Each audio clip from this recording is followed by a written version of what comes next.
Hello, everybody. Welcome to Happy Halloween Monday. The S&P 500 was down 0.74% today. Got back from my vacation. Had a pretty good week in the market, actually, on the upside. Unfortunately for us, we're using an inverse position.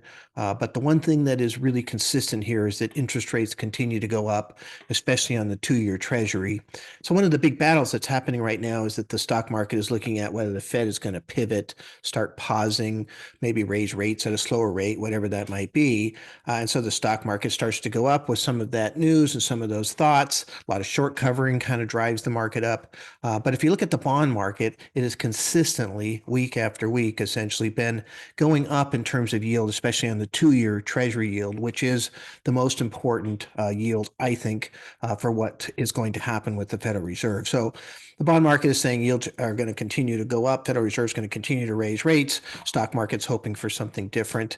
Bond market's been pretty accurate in the past, and we have some of the better indicators for future recessions that come out of the bond market. For example, we just had last week the 3-month T-bill is now paying more than the 10-year Treasury bond, which is kind of amazing.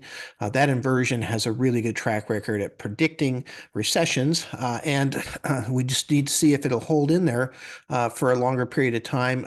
A short-term inversion doesn't mean much. You usually need a couple months, so we'll see what happens. But right now, we have some really big things coming up with the market that are really important. On Wednesday, the Federal Reserve will come out and talk about, what they're going to be doing in terms of raising rates here in November, and then maybe some hints about what they might be doing in December and beyond.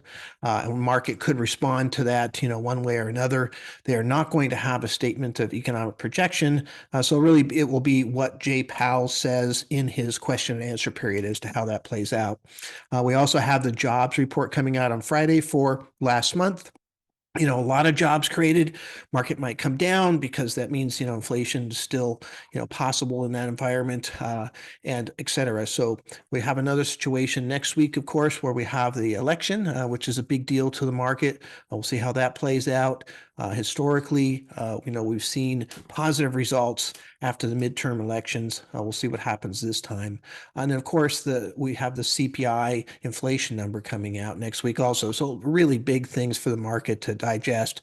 Market really kind of just went sideways today. It opened up down and went, in essentially the same place by the end of the day. And that's because the market's going to be waiting for some of these big things to happen. So look forward to being able to talk to you again tomorrow, and we'll see what happens then. Thank you very much.